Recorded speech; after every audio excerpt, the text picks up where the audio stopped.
Good morning and welcome to the California Bicycle Summit sessions. The California Bicycle Coalition, or CalBike, advocates for equitable, inclusive, and prosperous communities where bicycling helps to enable all Californians to lead healthy and joyful lives. Every 2 years, CalBike brings together the people making California a better place to bike at the California Bicycle Summit, where important conversations about policy, advocacy, planning, design, and implementation happen. Now, CalBike is continuing these conversations between our biennial summits with our summit sessions, quarterly webinar series, which will bring important conversations right to your computer. Thank you for joining us today.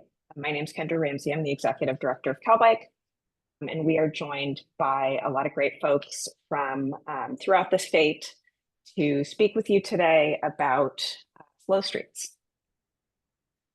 So let me get my slides to wake up here. I wanted to start out by thanking our generous sponsors for supporting our work and the summit sessions. Thank you to Waymo, Zoox, Lyft, Sandag, and Bicycle Transit Systems for their support of CalBike and of the summit sessions. We wouldn't be able to do work without our generous supporters. On today's agenda, generally for our summit sessions, our goal is to enhance knowledge, share best practices, and foster statewide collaborations or collaborations around the state. Looking at the list of registrants, we do have folks representing state and local agencies, local and regional nonprofits, community organizations, and independent advocates from throughout the state. We are very excited to have you all here today to hear about slow streets, and we will have an opportunity after the presentations to do question and answer. So on that note, we will be using the Q&A feature of Zoom. So please put any questions you have into the Q&A feature. If you have any sort of logistical questions about, Zoom or the webinar or something you're seeing, you can put that in the chat, but otherwise we won't be answering questions from the chat about the content. It just makes it easier to keep track of the questions. You can feel free to type in questions as folks are speaking. And if folks are able to answer them during the session, that's great. But otherwise, we'll be having a Q&A portion at the end of the presentations. So without further ado, I want to introduce our speakers for today. We have Shannon Hake, Livable Streets Program Manager for the San Francisco Municipal Transportation Agency, or SFMTA. Robin Pam, the co-founder of Kids Safe San Francisco. And Justin Hu Wen, co-executive director of Mobility Justice, and Robert Prince, advocacy director, both from Bike East Bay. I am going to stop sharing and hand it over to Shannon. Great, thank you so much. All right, everyone can see my screen? Okay, great. Hi. I am Shannon Hake from SFMTA. I'm a transportation planner and a manager, and I led the development of San Francisco's Slow Streets program for about 4 years. And I am here today to talk about our experience with slow streets. So we began installing temporary slow streets in San Francisco back in April of 2020, when we all thought that COVID would be about a two-week interruption to our daily lives. These streets were originally intended to provide low traffic routes for people walking and biking to supplement reduced Muni service during the shelter in place. So the first batch of streets were all parallel to discontinued transit routes. We initially used very basic materials like these barricades that we had readily available in our shops to create more space for socially distant walking and biking on our residential streets. And then people started using them. Quite a bit of people started using them. We had to upgrade our materials to keep up with the people that were using them. So many people were using them that these streets became places for neighbors to safely see their other neighbors, great places to teach a kid how to ride a bike. And there we go. And now our slow streets are permanent, people-first community spaces that connect to our overall citywide bike network, and people are using them in new ways. So on this map, you can see the Slow Streets network in purple, along with our citywide bike network in green. Over the course of the program, we piloted over 30 Slow Streets corridors. This was a rapid expansion of the city's active transportation infrastructure, and we did it all with those simple signs. Not all of our slow streets became a permanent part of the program. Some were removed due to a lack of community support or the lack of a meaningful connection to the city's bike network. But San Francisco had a goal and continues to have a goal to create a connected citywide active transportation network. And we were able to really build this network very quickly by implementing slow streets. And it's shown us that a creative and nimble approach like this can be an important part of achieving the overall bike network goal. So slow streets have changed quite a bit over the past 5 years. So we started out with temporary signs held in place with sandbags on 12 streets, which quickly grew into 29 streets with nonstop maintenance requests to keep up those temporary materials. So we began piloting more durable infrastructure. Then with even more expansion, bringing the network up to 33 slow streets at one point, we picked 4 of these streets to pilot as what we called post-pandemic slow streets with materials that were finally fixed in place. By the end of 2022, we had created a permanent slow streets program in our city's transportation code, and we had authorized 16 streets to be part of that permanent slow streets program. Since then, we've added wayfinding signage to link these streets with the overall bike network, and we've measured each street's vehicle speeds and volumes to ensure that they're working as intended. And just recently, these streets have concrete infrastructure in place, and we're working with communities to paint street murals on them. And they've become a central part of many San Francisco neighborhoods. That doesn't mean that we're done evolving, though. Earlier this year, we started testing new signs that are easier to maintain with a design that matches international standards for what a residential shared street is. The program keeps on changing, and I honestly can't imagine what the program's going to look like 5 years from now. So while we've been evolving our materials, we've also expanded the toolkit of tools that are available on our slow streets. So now, beyond those standard diverters and signs, we can use a variety of volume management tools and speed management tools to meet our targets, including roadway narrowing, modal filters, and concrete islands. The expanded range of tools allows us to tinker with each street to meet the speed and volume targets associated with the program. So too many vehicles, let's introduce median diverters and maybe some strategically placed turn restrictions. Vehicles are traveling too fast, we'll add in some painted safety zones, some speed cushions, narrowing the roadway. The expanded toolkit has helped us fine-tune how each of these streets work and making sure that each of the streets is meeting the standards of a low volume, low stress street. One thing I wanted to highlight was the street mural program that came out of our slow streets. We internally at SFMTA have wanted to allow street murals in San Francisco for over a decade, but negotiating with the Department of Public Works and the Arts Commission for their approvals meant that it was a really lengthy and highly bureaucratic process. So even if we were to create a program, it was hard to determine which streets would be eligible for street murals. So our internal staff efforts didn't really go anywhere.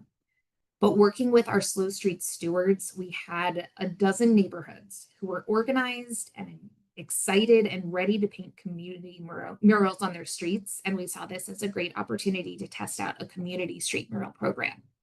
So we created a pilot mural process that was open just to slow streets. We worked with our colleagues in those other agencies on establishing a clear process for application, and we brought this program to life. It's been really exciting to see the character of each of these streets develop through their street murals. We also regularly monitor how our slow streets are working. We found that the adopted volume target of 1,000 vehicles a day or fewer is much easier to meet than our speed target of median 15 mile per hour speeds. but we're working on implementing more tools on our slow streets to meet these ambitious targets using the expanded toolkit that I had mentioned earlier. We've also found that there's a 48% decrease in all collisions on slow streets since implementation, compared with a 14% decrease in collisions citywide during the same period. So this is a great trend, but I do want to point out that these streets already started out as low volume residential streets. So the slow streets designation is really only applicable to a small subset of slow streets. It doesn't necessarily work on our high injury arterials, for example. But for the subset of streets that are eligible for slow streets, they're working as safe, low stress routes. And there are a lot of things that are not, they're just not captured in our evaluation data. These streets became places for kids to ride a bike or play outside while schools were closed. They became gathering places for concerts, community events during a really isolating time. They became routes for San Francisco's first bike buses, and they've calmed residential streets to the point that people feel comfortable walking in the roadway, something that was probably unthinkable before the pandemic. They've become canvases for public art and generated community identity with some clever names like Minneslota or Slowy Noe. And they've brought together thousands of San Franciscans to enjoy public space together and to really think of roadway space as public space. So while this was not the original intention of our program, we got here with a really strong advocate community working alongside us for the past 5 years. I think of it as we built the infrastructure and they built the community. So I'll come back with a few reflections on the program shortly, but for now, I'll hand it over to Rob and Pam, who will talk about the Slow Streets program from the advocate perspective. Great. Thanks, Shannon. So I am going to share my slides now. Great. Hi, everyone. My name is Robin Pam. I am a co-founder of KidSafe San Francisco. KidSafe has been at the center. We started in 2021, and we have worked on several ballot measure campaigns now to create a car-free JFK Promenade in Golden Gate Park. We worked on a recent campaign for Sunset Dunes, a new park on the side of the city, and also on our slow streets. And we really came out of the moment during the pandemic when San Francisco changed, opened the streets to people, and really helped to organize people who wanted to see the city continue that momentum and find a way to make these new parts of the city that so many people loved a permanent fabric of the city's public spaces. So as Shannon talked about, there was a lot of work that SFMTA did early on to make slow streets happen from an infrastructure perspective. And I want to talk a little bit to start about Sanchez. Sanchez was one of the first streets to become permanent in 2021, about a year after SFMTA started this program.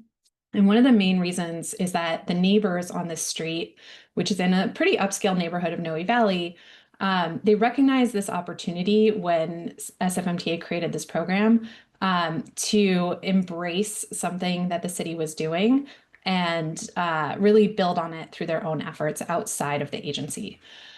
So Slow Sanchez was, it was part of this first wave of slow streets to be created, and it was the first slow street in San Francisco to have a Friends of Slow Sanchez or Friends of a Slow Street group that was started.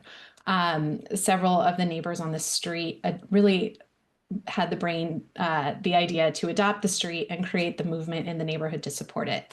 They recognized that without the neighborhood support, this street was not going to last beyond the pandemic. So they took some lessons from politics, from other experience they had in their neighborhood, and started this hyperlocal neighborhood group to build that support among their neighbors. So Slow Sanchez pioneered this model in San Francisco, and there were a few really smart things that this group did early on that helped build momentum for the permanent slow street. They did things like organizing neighbors with community meetings, community events, things like chalk days or art days in the street to make it clear that this was a neighborhood priority. And they went door to door organizing their neighbors too, knocking on doors, talking to people, making sure people knew that this street existed and how they could use it, how they could walk in the street, use it for events, and really take care of it. They were actually the first street to also commission a mural. This was before the program Shannon talked about. These neighbors got an artist to come in and paint a mural on the street.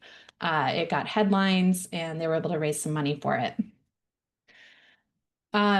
They also sent out a survey to local neighbors to ask about their concerns, and they acted on real ones. A lot of neighbors had concerns about cleanliness or beautification. Was the city going to take care of the street? Was it going to collect trash? So these neighbors in Los Sanchez they added dog poop bags to the street that people could use while they were walking their dogs. Then they added some planters. They scheduled regular trash pickups and beautification days to take care of those planters and make the street feel like a place that was taken care of as the neighborhood. And those also served as a great way to engage volunteers and bring new people into the Slow Streets group. Another thing they did is they really worked on neutralizing opposition. So one of my favorite things that Slow Sanchez did early on is they heard that neighbors on the street really didn't like when pedestrians who were walking in the street gave them evil eyes or yelled at them while they were trying to get to their garages, because cars can still use slow streets. Slow streets were never closed. They were never fully closed to cars or anything. People could always drive to their own garage or down their own local street. So the Slow Sanchez neighbors made little window hangers for people's rear view mirrors and passed those out to neighbors on the street to show, like, hey, I'm a neighbor, I live here, don't yell at me while I'm driving on the street, everybody's welcome here. And this was a really helpful way to show that they were listening to those concerns and helping to get ahead of any opposition that might be coming up there. And then the final thing that I think was a lesson from Slow Sanchez is that this was a group that was really about neighborhood pride. It wasn't about getting people to walk or bike or use alternative modes of transportation. It was about taking care of the neighborhood and bringing people together in community in this public space. And that was a really helpful thing as the advocacy grew to make Slow Sanchez a permanent part of the landscape of Noe Valley. And it was a way to I think the other important point here is that it really it made Slow Sanchez a very inclusive place that wasn't just about it was about people's identity as members of the neighborhood, not as an identity about how they got around the city. So during this time, Sanchez wasn't happening in a vacuum. As Shannon said, there were many other slow streets too. And a lot of those slow streets were also having their own groups form, or people on those streets seeing this opportunity as well and saying, I'm also interested in taking care of my neighborhood and taking care of the street in front of my house. And we at KidSafe, during this time, we had started working with the Slow Sanchez group. We had started getting inquiries from some of these, meeting a lot of these other people around the city who also felt this way about their street. And I think at one point I had a conversation with someone from the SF Bicycle Coalition at the time, as we were talking about this. And what she said to me is, we didn't realize how much people cared about the street right in front of their house. We were so focused on the citywide network, which is really important and somebody needs to do that, that we kind of missed this opportunity of people really caring about their own street. And what we realized at KidSafe is that this is really a stewardship model. And this is really common in the parks world. The California Parks Foundation, here in San Francisco, we have the San Francisco Parks Alliance. Parks organizations know this really well. It's just channeling this volunteer love and support that makes the job of staff so much easier while giving volunteers an opportunity to do something that they really love. And so we're just taking that model and applying it to create safe streets. So in San Francisco, these groups had started to form organically. We were also able to help support them. And it was, KidSafe along with the Parks Alliance. We saw this need in the community and we thought, how do we meet this need? How do we help to take these efforts of all of these individuals who are doing amazing work and lift it up and make it into something more lasting? So we did a lot of organizing.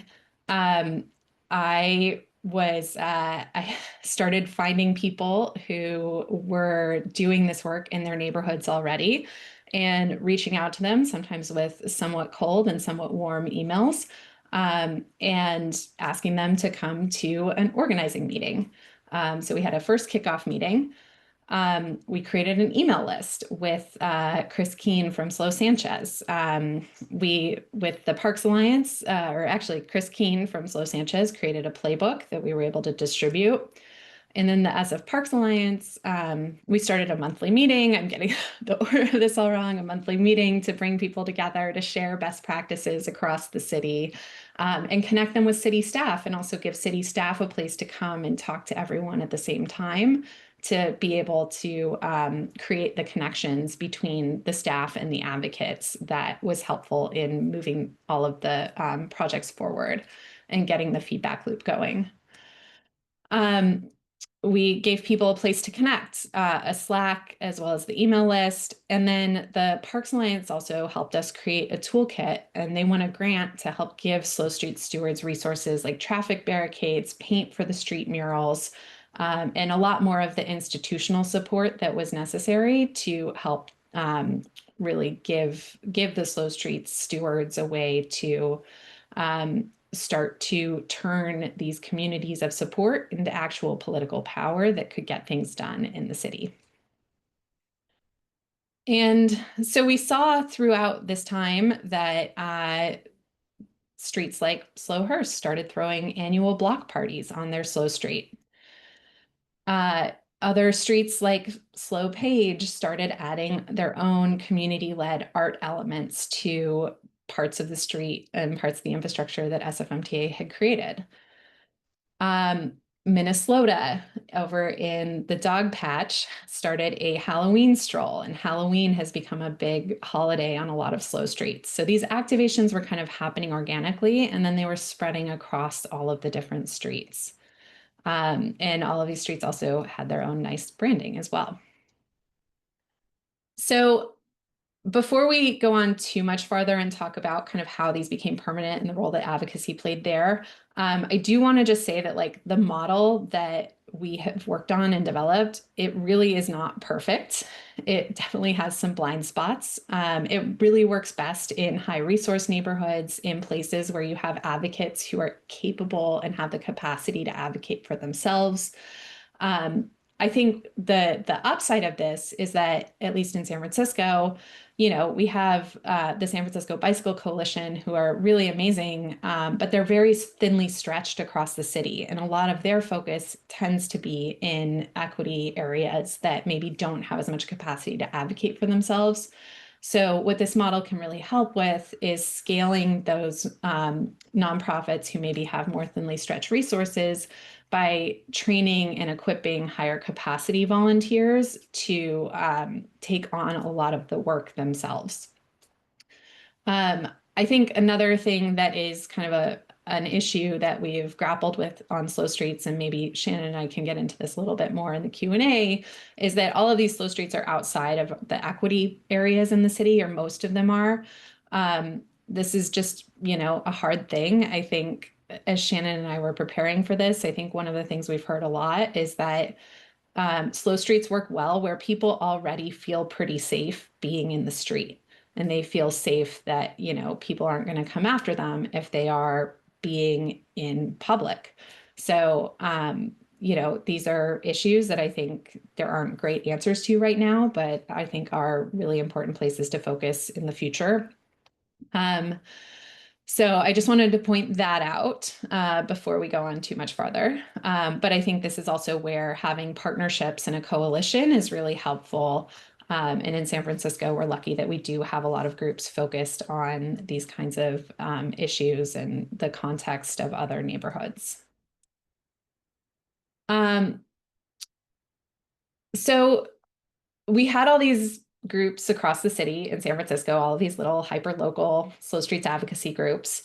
But what the next step was to take the community energy and actually turn it into turn it into getting things done and making the slow streets permanent. So in 2022, as the world was starting to open back up, San Francisco was starting to have a conversation about what the future of slow streets should be.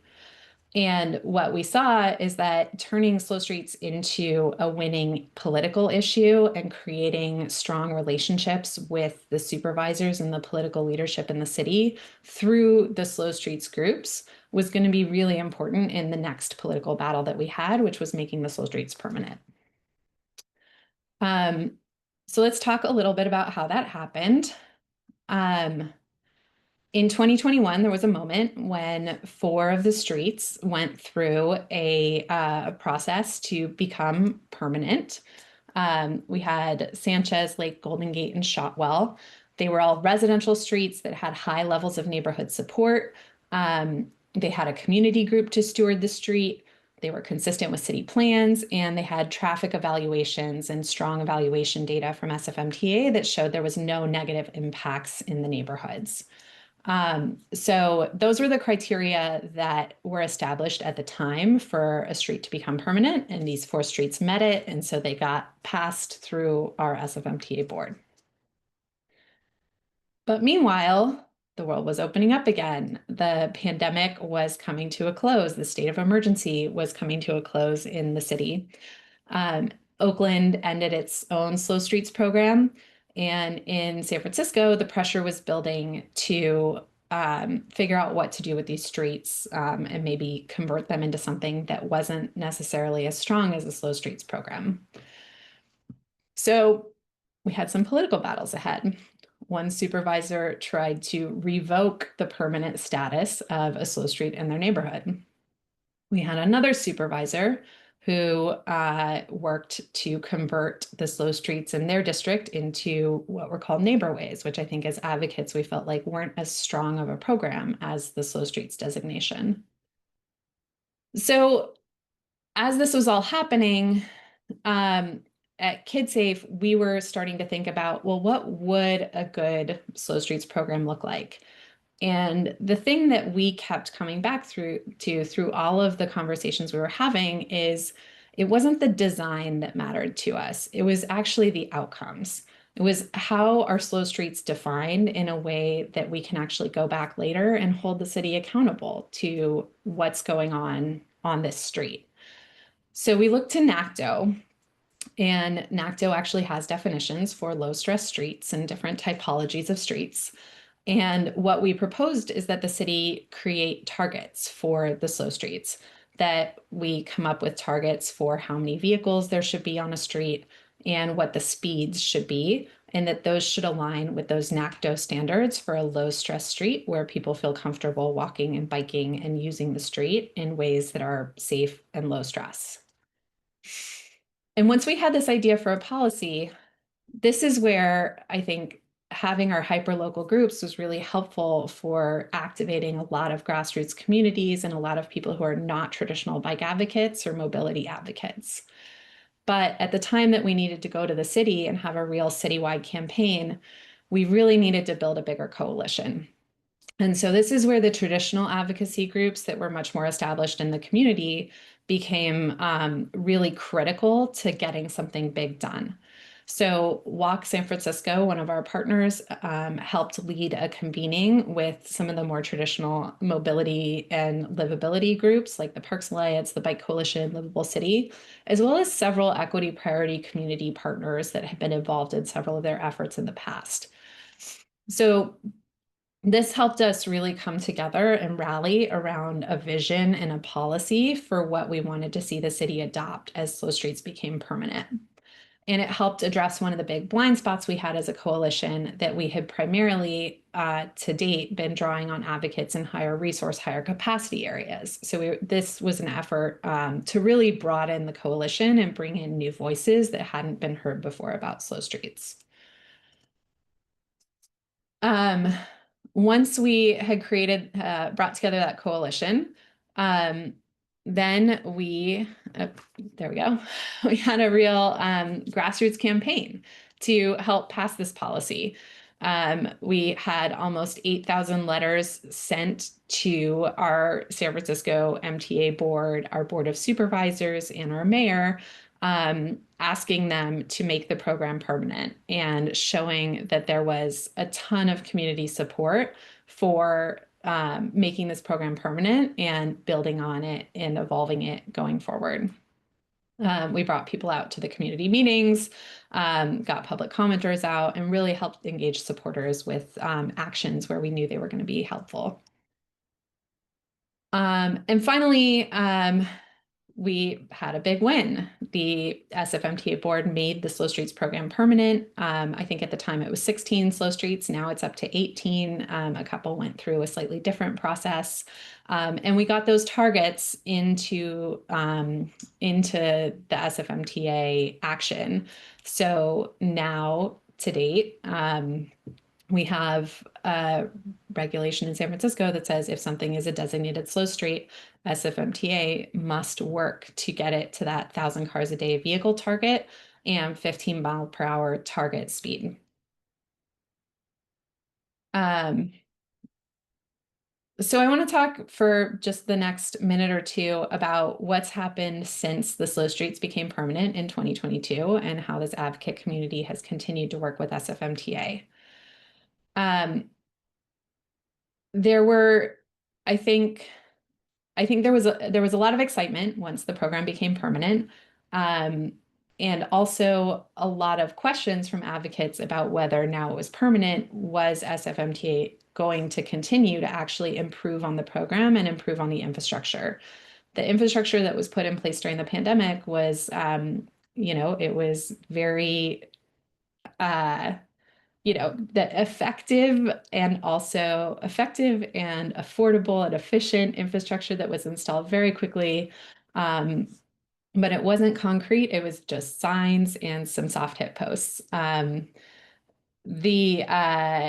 What we saw on some of the streets, and one street in particular, Lake Street in San Francisco, was seeing its car volumes go up a lot. The infrastructure that had been put in place there just wasn't working as well as it needed to meet those targets, and the city was pretty slow to respond. So the group on Slow Lake, they invested in a device, which is a pretty simple device called a Telrom. It's a camera sensor that can be put in a window, and it has it basically is just sensing for vehicles, pedestrians, bikes, or trucks that are passing by the window and measuring their speed as they go by.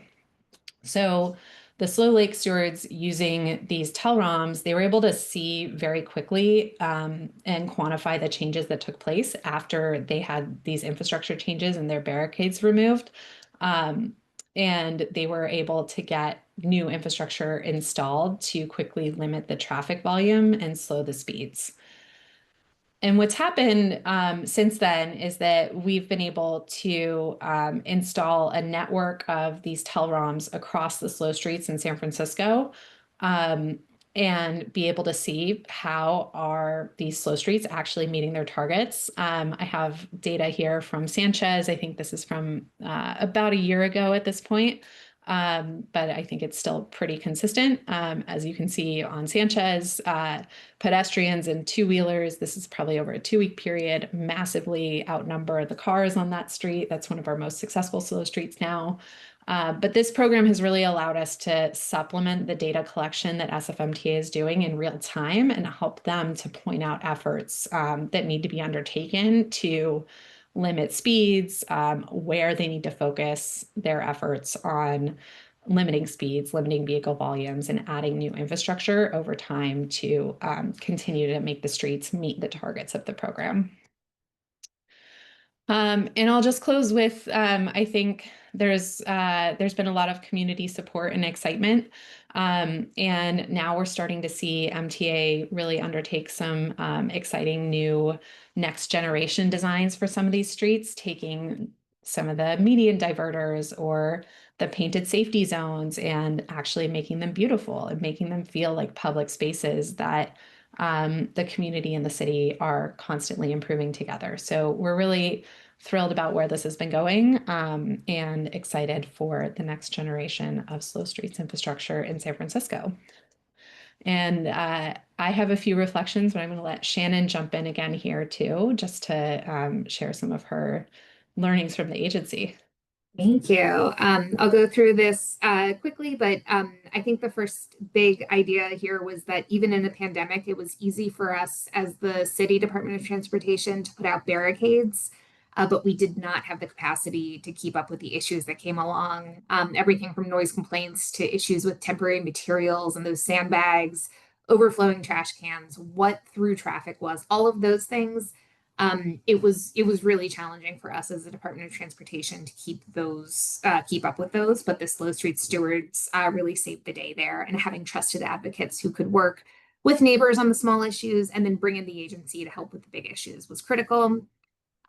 Second, I would say the temporary program was meant to give people room to spread out, but we accidentally and maybe inadvertently created public spaces for community gathering, which at some points during the early COVID days was very much not what we wanted.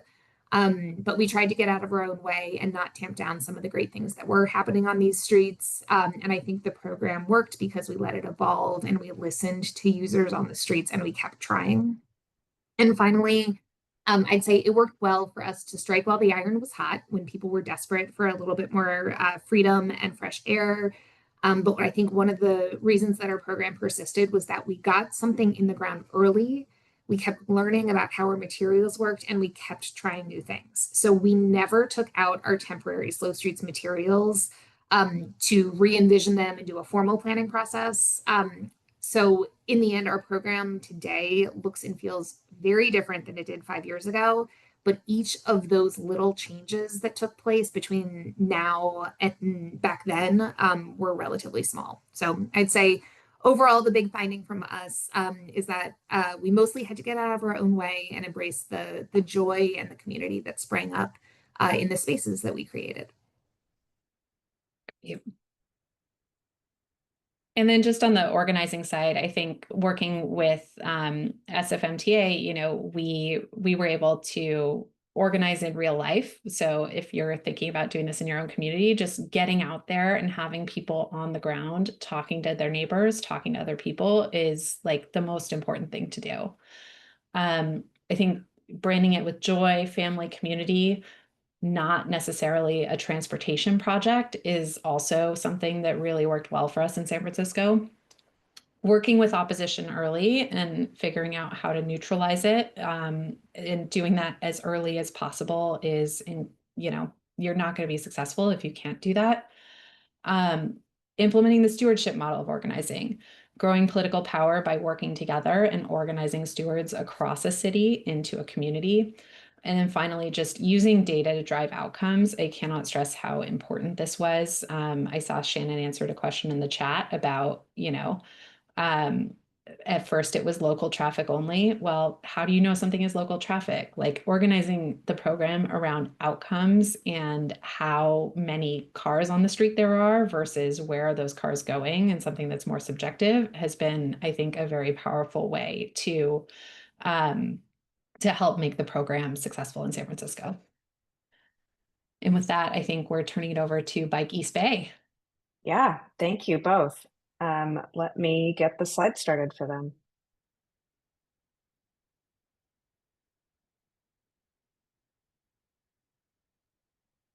Turn it over to you both, Justin and Robert.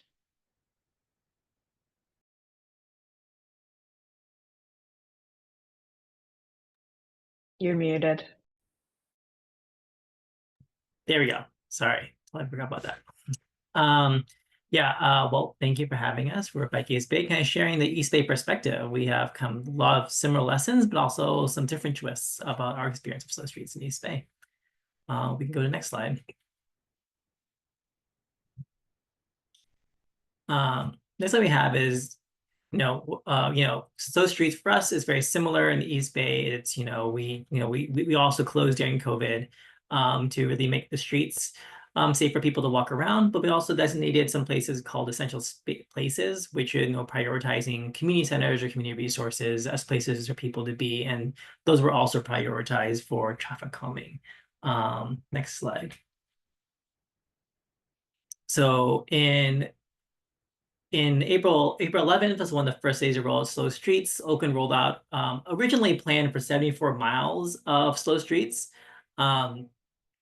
Which a lot of it would actually parallel to the existing plan for neighborhood bike routes throughout Oakland. However, through the rollout, only around 24 miles were actually implemented. A lot of challenges, as Robin said, is really challenging to get buy-in from communities out in Deep East Oakland or West Oakland equity priority communities, especially as these communities are less resourced, less able to manage their own slow streets, but also they have a high proportion of essential workers, and they actually do need to get around, and there really are not a lot of alternative routes for them across Oakland. They also saw that, and we heard feedback from people that, similar to experience in San Francisco, there's a lot of gratitude for communities such as Rockridge or Temescal on having the slow streets, but many others felt inconvenient. And Oaklandside reported that over 60% of people that filled out the surveys for slow streets were high income or white, which is very different than proportion of people who live in Oakland. So showing that the impact of slow streets was very disproportionate across the city. Next slide. And then we had other cities like Berkeley and Alameda also follow a similar model of leveraging their existing bike routes. And just as in San Francisco, many of the first the first infrastructure pieces were just simple A-frames and removable barricades. Next slide. However, in 2022, the program did end up closing. We actually removed all our slow streets in most of the cities. A big issue in Oakland was a lack of funding. As you see from this, it just takes one insistent neighbor to run over the A-frames, and the city could not keep up maintaining and fixing them. Next slide. However, in about just over a year, the city, due to popular demand, the program came back. They wanted to do over 50 miles and really work on some of the issues that came out of the rollout, in addition to how do we by design, how do we fund the program, and how do we put equity at the center of that. And I'm going to hand off to Robert to share more of how we got to this new program. Great, thanks, Justin. Go ahead to the next slide, please. So a big part of the reason why the slow streets ended in both Oakland and Berkeley wasn't due to a lack of interest or demand, either from neighbors or elected officials or staff, but mostly just due to resource constraints. As you saw in the previous photo, the A-frame barricades were getting battered pretty frequently, and there just wasn't enough resources to even keep those up, let alone build additional streets. So in order to make a more sustainable program, we decided to work with the city, take a step back and look at what a more sustainable system might look like. A lot of this was based on existing planning that had been done through Oakland's award-winning 2019 Bike Plan Update, which identified different types of infrastructure that would qualify as low stress or all ages and abilities. That included, of course, protected bikeways and shared use bike walk trails, but also included a thing they call neighborhood bike routes, also known in Berkeley as bike boulevards, which are supposed to be traffic calmed, low volume, low speed streets that serve some of the same purposes as slow streets. Next slide, please. But in implementation, we were seeing something that was very different. Again, mostly due to resource constraints, but when the city would repave a street, they're supposed to commit to updating that infrastructure, but a lot of times all we were seeing was paint. This is Flora Avenue in East Oakland. This one got a whole lot of sharrows placed, but nothing else. And it really wasn't meeting that all ages and abilities goal. So next slide, please.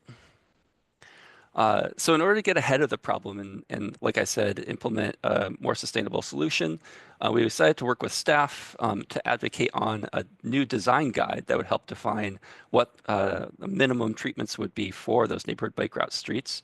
And in part of this, the city actually implemented a citywide study looking at all of the existing and proposed corridors from that 2019 bike plan to get a baseline on what the existing speeds and volumes were.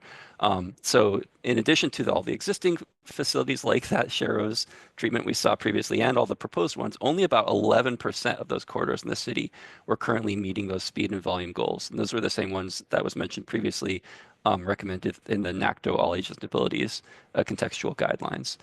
So there was obviously a lot of work that was needed in order to get these up to those standards, but with a resource constrained city, how do you get there?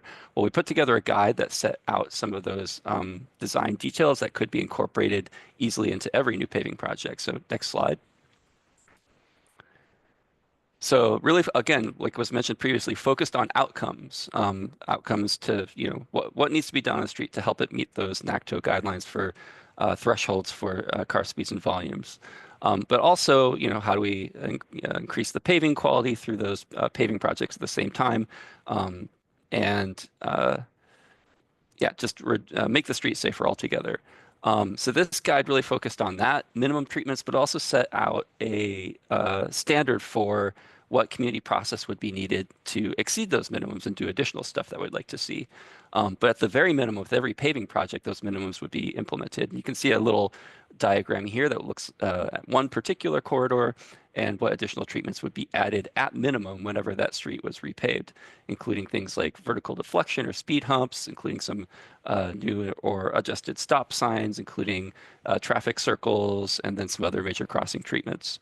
So this is the baseline that we wanted to encourage the city to do with every project while still identifying additional treatments. So next slide, please. So that guideline was adopted by the city in 2021. At the same time, we decided that there was actually more to slow streets than just the network connectivity for bikes. There's more what you might call placemaking or visually oriented treatments to help each one of those corridors stand out and be a little bit more unique. So we decided to work on an additional guide that would be a slow streets guide that really thought specifically about visual treatments, both custom signage, that the city could use, custom paint on the ground, signage, for speeds, and additional stuff on a quarter by quarter basis. Next slide. And we're also looking for a place to try this out for the first time. And there was also already some great work that was being done in West Oakland by neighbors on 8th Street, who were already petitioning for safety upgrades on their street. 8th Street was originally, it's pretty wide. It was a connector road to the Cypress Freeway, which then fell down and was removed after the Loma Prieta earthquake. But that over wide street still remained. Part of it was narrowed with a housing development.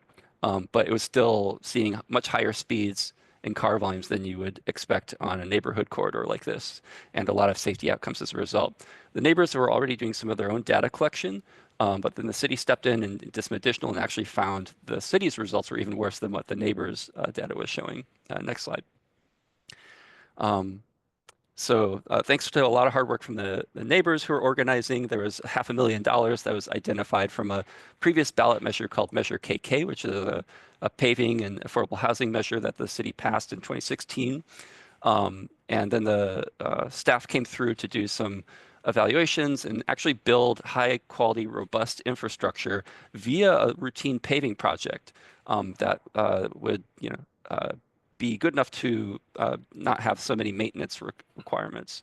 So this included things like center line hardening at intersections, actual concrete implanted traffic circles, speed humps on every block, basically all those minimum treatments that we looked at through the neighborhood bike route guide from 2021. But then in those additional treatments for visuals, including the custom signage and paint that really focused on the slow message and were not mode specific, but really outcome specific. And a public art component The city had already had the Paint the Town street mural program. Those murals were awesome, but because they get driven over, there were some maintenance concerns. So in this case, they decided to go with utility box art, and there's a dozen utility boxes that were painted by local artists as part of this project, really highlighting local history and culture to make that really stand out some more. Next slide. I mentioned Measure KK. When it came time to renew that, the city came back with another measure called Measure U.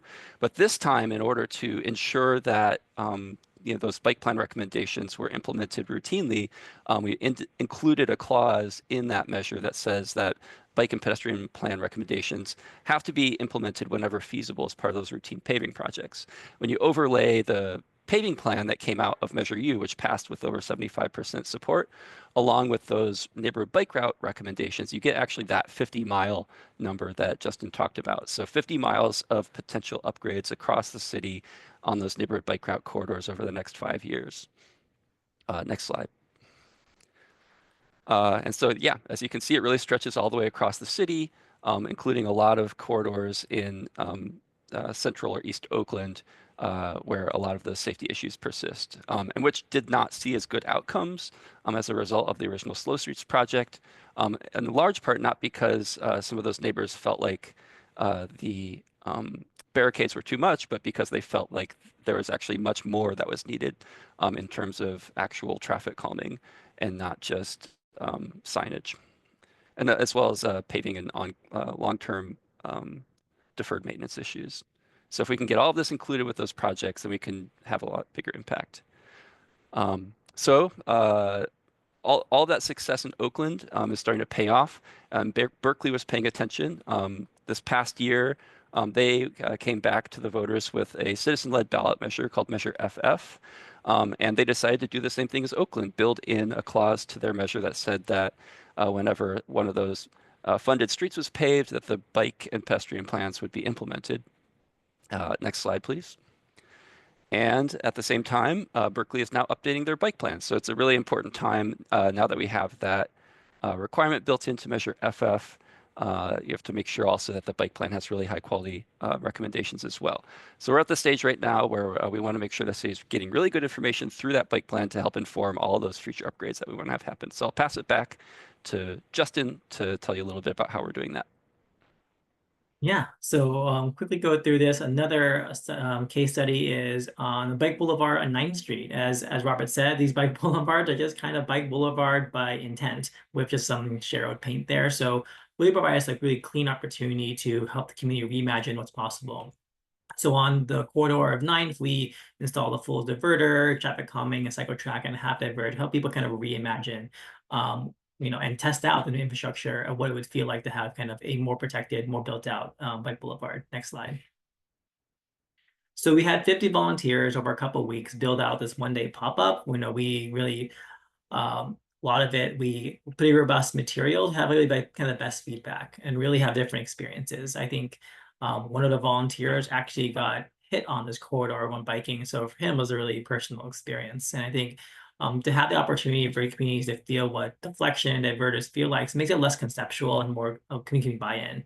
We had helmet decorating, a cookout, a potluck, and really made sure this is a community event. So it's not just walkers and rollers experience, just everyday neighbors really getting to touch, feel, and experience kind of the calming that we really we want on these streets. Next slide.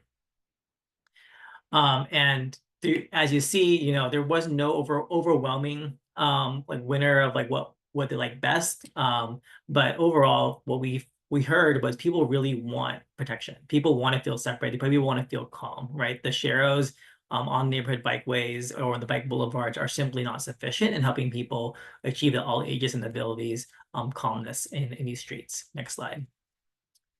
And a lot of this was done work funded through Bayer and People for Bikes. And now we are rolling out a bike pop-up material library with all the materials we use. So they're pretty high quality and reusable at communities. And we also, like as Robin mentioned, with the Telegram monitors, we have 2 of them on in the library as well. So we'll be rolling that out later this year to allow communities to kind of experiment their own pop-ups and their own designs. That's it. Thanks for having us. Awesome.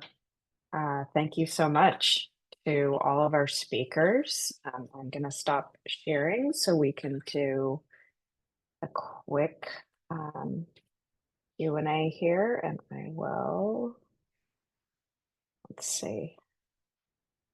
All right.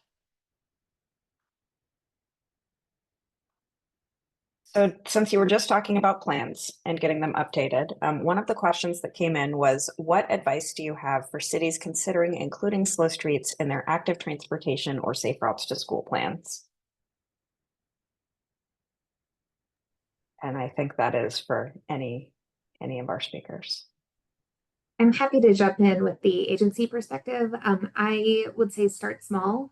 Start with corridors that can be implemented relatively easily with like demonstration type projects to ensure that like these are corridors that generally work for the community. Our process was very much community led at the beginning, and now we're going through more of a formal process with our overall biking and rolling plan for the city, and building slow streets as a type, like a bicycle typology in that overall network. So seeing it both as a community supported idea, but also something that links to the rest of the overall bike network. On the Bike Space side, I'll say the study that the city of Oakland did, they actually hired a consultant for to get a baseline on all of the neighborhood bike route corridors all throughout town to understand what the current speeds and volumes were. It's really been helpful to know what locations to prioritize and what level of treatment is needed in order to try to get it as close as possible to those thresholds. There's just so much need, and so very often the amount of need is not balanced with where the loudest voices are in the community. So in order to make equitable decisions, like was said earlier, being able to base that on real data is very important. I'll jump in. There were a few questions that are sort of around rules and requirements for the slow streets, and so I'm going to try to mesh them together to cover more. So one question was around, brought up an example in Santa Barbara where they have an ordinance around the slow streets and e-bikes being ridden at higher speeds, and asked whether a speed limit was considered for San Francisco, or I'll increase to, either of the communities discussed, and whether you all felt that that would help. And the second was regarding sort of the signage. So another requirement, and that when local traffic only signs were removed, the streets become a little bit more heavily used by vehicles. So how can we, how do those things play out, and what are maybe some of the recommendations for keeping slow streets slow? So in terms of speeds, we have started posting 15-mile-per-hour advisory speed limit signs on some of our slow streets, and we're working on actually changing the speed limit on those streets. We have limited flexibility to do that within the California Vehicle Code, but we're working on it. I would say in terms of ensuring that these are remaining people first spaces, I think we've really seen like more of a virtuous cycle. When people are using the streets, they become less attractive as cut through streets for vehicles. And that means that fewer vehicles are driving on those streets. So it feels more comfortable for people, especially kids, to be gathering on the streets. And it's like, really, we've found that like people are really good traffic calming. And the more people that are on a street, actively using it, the less comfortable and street-like it feels for cut-through vehicles or vehicles traveling quickly.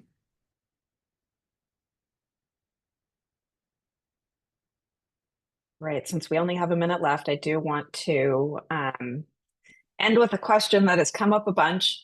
Can I do this on my own on my street without a permit? Something a lot of folks are thinking about, and I'm gonna expect that the answer is probably legally no, but Yeah, I would, if it's like a long-term installation, there have been some community groups in Oakland that have tried their own things, and in some cases they ended up getting removed by the city. And so I would warn against, trying to do your own thing in part not because it's not effective, but because I don't want anybody to get discouraged by putting a lot of money and effort into an installation just to have it removed. I want to keep people energized and focused on things that can make a long-term difference. What we did though with our one-day pop-up on 9th Street in Berkeley was we actually just did it via a block party permit. We closed the street entirely. We were able to do that because we connected with a neighbor on that block to submit the permit. So having a local champion is super important. But it enabled the event to be a lot more fun because we could do the potluck, we could do the chalk art, we could do everything else that maybe we couldn't have done if it was a fully open street, and turn it into more of a party. And that's available, different cities have block party permits for residential streets. That's one option I'd recommend looking into. Yeah, and then Yeah. Oakland is looking to do a community traffic calming program. So really enabling community centers and schools. We heard a lot for schools, like takes forever. What can I put make a one-way street in front of my school? Like, those type of things that people are doing on their own, but how do we kind of enable them with reason? So the DOT is working with advocates to create like a small playbook of like what are some basic interventions you can do without having like the full gauntlet of city approval. Josh Rowan, head of DOT here, led a similar program in Atlanta. So it's kind of nice that he's over here now. So we're looking to see as that program grows. We have 2 pilot places coming up this year and really roll it out to, instead of waiting for the city to come around for a capital program to really allow communities, these are not expensive materials, but, knowing the rules of what to do are kind of the most challenging parts. Yeah, I would say I would add to that, like we're trying to work right now with the city of San Francisco to create some like lightweight permissioning for adding beautification to daylighting zones, for example, like letting people put some stuff in their daylighting zone, kind of like Page Slow Street has done, planters or art, just like basic beautification that also helps foster neighborhood ownership of a street, but also contributes to traffic safety. And I think, working with the city department to create the framework and add some lightweight permissioning so that when you do invest that money as a community, that like someone's not going to call it in and like come pick up your materials and haul them to the dump, I think is a good way to go from the advocacy side.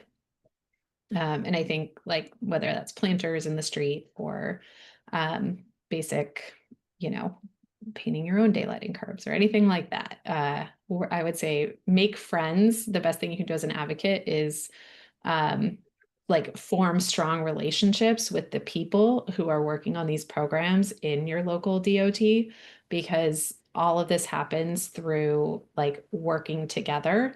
It doesn't work very well if, as an advocate, you're constantly yelling at people or making them angry at you or afraid of you. I think it really works best when there's like shared ownership of the goals and the idea of a partnership between the advocates and the people at the agency. On that note, I know we're a tad over time. Really appreciate all the great questions. I know there were a few we couldn't get to answering.